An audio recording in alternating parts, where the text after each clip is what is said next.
ચલો વિચારો, ચર્ચા કરો અને લખો. પાના નંબર 135. બરાબર, એમાં શું કીધું છે કે અત્યાર સુધી ચર્ચામાં લીધેલ સમપ્રમાણના ઉદાહરણો પૈકી થોડાક ઉદાહરણો લો અને વિચારો કે આ ઉદાહરણોનો ઉકેલ એકમ પદ્ધતિ દ્વારા મળી શકે કે નહીં. બરાબર, કઈ પદ્ધતિ? એકમ પદ્ધતિ. તો મળી શકે તો હા, મળી શકે છે. બરાબર, ચલો એકમ પદ્ધતિનું ઉદાહરણ લઈ લઈએ. આપણો સ્વાધ્યાય 11.2. બરાબર, સ્વાધ્યાય 11.2નો દાખલો નંબર 10. દાખલો નંબર 10 શું કહે છે કે એક ખટારો શું હતો? એક ભારવાહક ખટારો હતો. 25 મિનિટમાં કેટલું અંતર કાપતો હતો? 14 કિમી અંતર કાપતો હતો. તો 5 કલાકમાં કેટલું કાપે?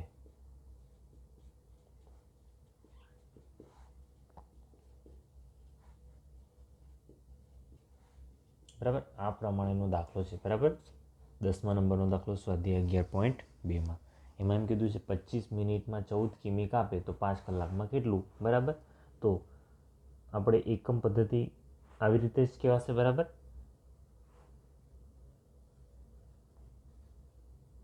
પચીસ મિનિટમાં. બરાબર, આ દાખલો મેં અડધો લખ્યો છે, તમારે આખો લખી દેવાનો. બરાબર, 10મા નંબરનો. બરાબર, ના લખો તો ટૂંકમાં પણ આટલું લખી શકો તમે. ચલો, એકમ પદ્ધતિ કેવી રીતે લખાય? તો 25 મિનિટમાં કપાતું અંતર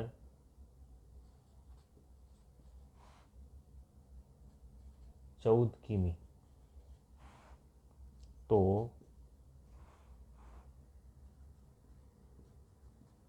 5 કલાકમાં કપાતું અંતર બરાબર ખાલી જગ્યા. અહીંયા 5 કલાકને આપણે મિનિટમાં ફેરવવા પડે તો 5 કલાક બરાબર 5 ગુણ્યા 60 મિનિટ, એટલે કે 5 × 300 મિનિટ. બરાબર, 300 મિનિટ થાય.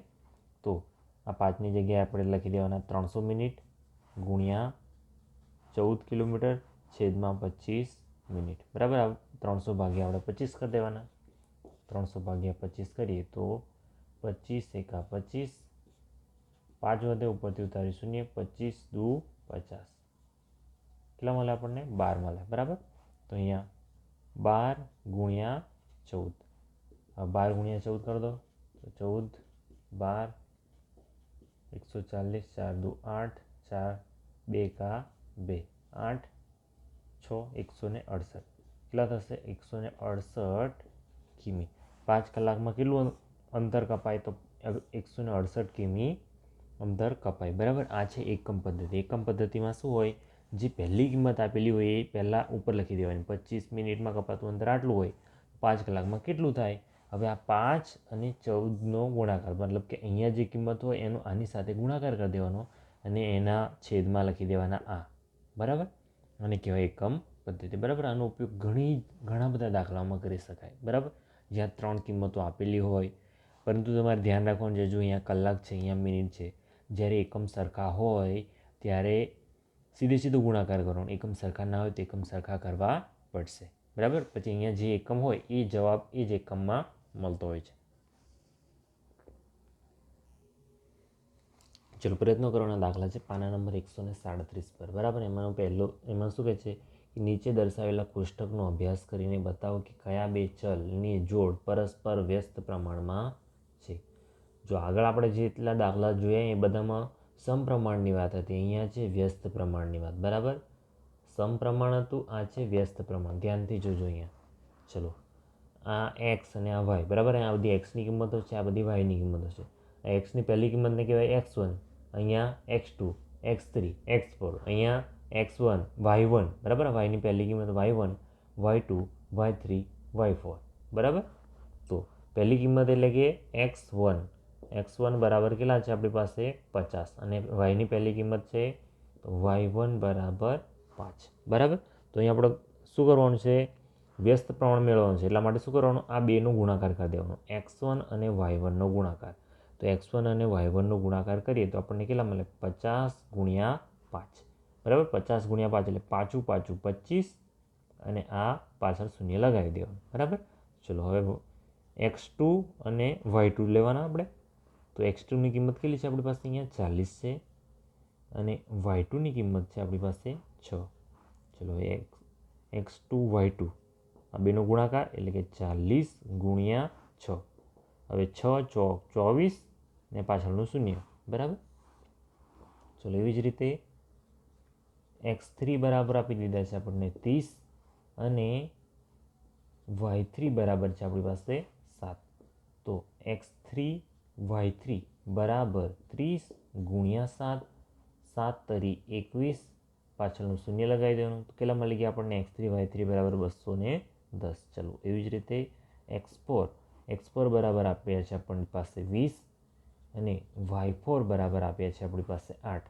તો x4 y4 બરાબર 20 ગુણ્યા 8 બરાબર 8 દુ 16, 160 થઈ ગયા. બરાબર. ચલો હવે બધી કિંમતો એક સાથે લઈ લેવાની છે. તો x1 y1 બરાબર x2 y2 બરાબર x3 y3 બરાબર x4 y4. બરાબર. જો આ શરત થાય તો જો આ પ્રમાણે થાય તો x1 y1 બરાબર x2 y2 બરાબર x3 y3 બરાબર x4 y4 તો વ્યસ્ત પ્રમાણ હોય. બરાબર. જો આ પ્રમાણે હોય તો જ વ્યસ્ત પ્રમાણ હોય. પરંતુ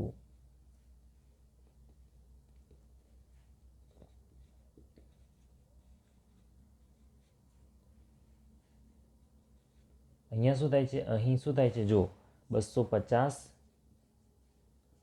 બરાબર નથી, 240 બરાબર નથી, 210 બરાબર નથી, 160. બરાબર. એટલે કે આપણી કિંમતો છે x1 y1 x2 y2 x3 y3 x4 y4 આ કિંમતો સરખી થતી નથી.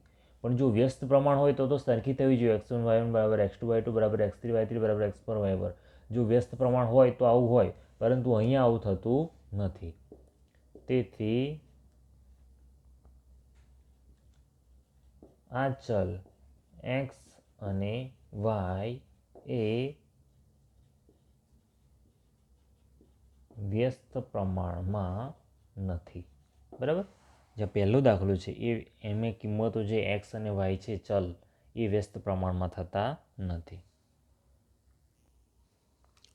ચલો બીજા નંબરનો દાખલો છે આપણી પાસે. એમાં xની કિંમત x1 છે આપણી પાસે 100, y1 60, x3 200, y1 30, x3 300, y3 20, x4 400, y4 15. બરાબર. તો આપણે વ્યસ્ત પ્રમાણ શોધવાનું છે. તો પહેલાં x1 લઈ લઈએ. x1 બરાબર છે આપણી પાસે 100 અને y1 બરાબર છે આપણી પાસે 60. બરાબર. તો x1 y1 કરીએ તો કેટલા થશે? 100 ગુણ્યા 60 એટલે કે 6 એકા 6, પછી 1 2 ને 3 શૂન્ય. ચલો હવે x2 બરાબર છે આપણી પાસે 200 અને y2 બરાબર છે આપણી પાસે 30. તો x2 y2 કરીએ તો કેટલા થશે? 200 ગુણ્યા 30 એટલે કે 3 દુ 6 અને આ 1 2 ને 3 શૂન્ય. બરાબર. સોરી, અહીંયા 2 અને 1 3. અહીંયા 6000 થાય છે, અહીંયા પણ 6000 થાય છે. બરાબર. ચલો હવે આગળ x3 બરાબર છે આપણી પાસે 300 અને y3 બરાબર છે 20. તો x3 y3 કરીશું તો 300 ગુણ્યા 20. બરાબર. તો 3 દુ 6 અને આ 1 2 ને 3 શૂન્ય. ચલો x4 બરાબર કેટલા છે આપણી પાસે? 400 અને y4 બરાબર છે આપણી પાસે 15. તો x4 y4 કરીએ તો 400 ગુણ્યા 15 બરાબર 15 ચોક 60 અને આ 2 શૂન્ય. કેટલા મળશે? એક્સ પર વાય પર મળશે આપણી પાસે 6000. ચલો હવે આગળ શું આવે? જો વ્યસ્ત પ્રમાણ હોય તો x1 y1 બરાબર x2 y2 બરાબર x3 y3 બરાબર x4 y4 થાય. અને અહીં કેવું થાય છે? જો 6000 બરાબર શું છે? x1 y1 છે. ચલો x2 y2 બરાબર પણ છે કેટલા? 6000. x3 y3 બરાબર પણ કેટલા છે? 6000.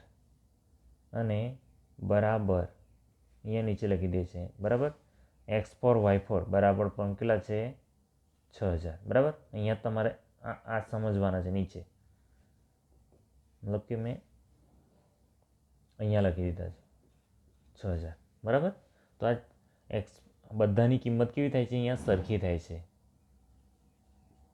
આમ અહીં એક્સ અને વાય એ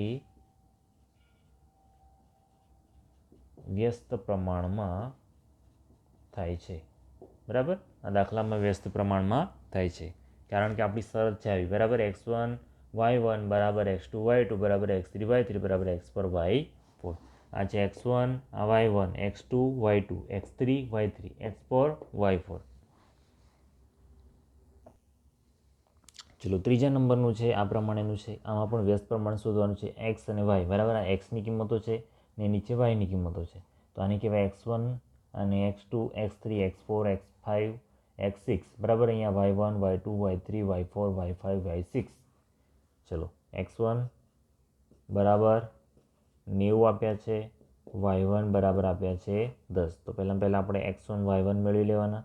x1 y1 એટલે કે 90 ગુણ્યા 10. 90 ગુણ્યા 10 એટલે કે 9 એકા 9 અને આ એક શૂન્ય આ એક શૂન્ય એટલે 2 શૂન્ય. ચલો એવી રીતે લઈ લેવાના. x2 બરાબર છે આપણી પાસે 60 અને y2 બરાબર છે 15. તો x2 y2 કરીએ તો x2 y2 બરાબર કેટલા મળશે? 60 ગુણ્યા 15. બરાબર. એટલે કે 15 પંચા 75 15 છંગ 90. બરાબર. 15 છંગ 90 અને આ એક શૂન્ય કેટલા મળી ગયા? 900 મળી ગયા. ચલો એવી જ રીતે મેળવી લઈએ x3. x3 કેટલા છે? 45 છે અને y3 બરાબર આપ્યા છે આપણને 20. ચલો ગુણાકાર લઈ લઈએ x3 અને y3નો.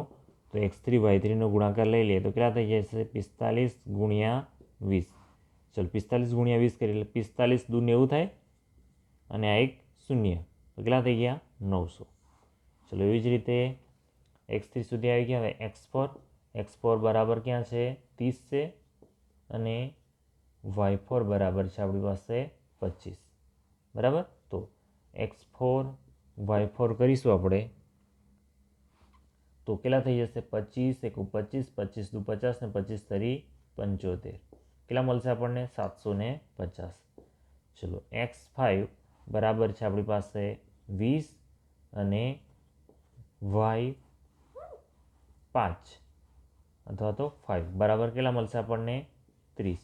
તો x5 y5 અથવા x5 y5 બરાબર શું મળે છે આપણને? 20 ગુણ્યા 30 બરાબર 3 દુ 6 અને આ 2 શૂન્ય કેટલા મળી ગયા છે આપણને? 600. ચલો એવી રીતે y6 x6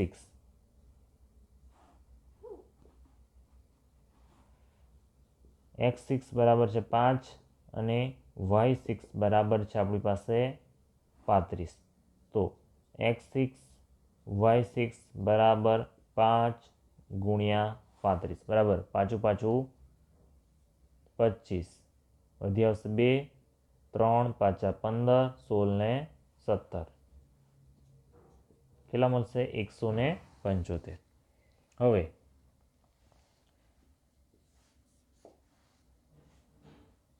જો x અને y વ્યસ્ત પ્રમાણમાં હોય તો x1 y1 બરાબર x2 y2 બરાબર x3 y3 બરાબર અહીંયા નીચે બરાબર એક લાઈનમાં લખવાનું છે તમારે x3 y3 બરાબર x4 y4 બરાબર x5 y5 બરાબર x6 y6 મળે. બરાબર, જો વ્યસ્ત પ્રમાણમાં હોય તો. પરંતુ અહીં શું થાય છે, જો 900 બરાબર નીચેથી લખીએ, બરાબર અહીંયાથી લખીએ એટલે આવી જશે 900 બરાબર નથી ને અહીંયા તો 900 બરાબર 900 છે, બરાબર 900 બરાબર 900 છે, બરાબર 900 છે, બરાબર નથી 750, બરાબર. પછી x4માં પછી બરાબર નથી 600, બરાબર નથી 175. જો અહીંયા 3 પહેલાં સરખા મળ્યા 900 બરાબર 900 બરાબર 900, બરાબર. પણ પછી શું થયું, બરાબર નથી 750, બરાબર નથી 600, બરાબર નથી 175. તેથી x અને y એ વ્યસ્ત પ્રમાણમાં નથી.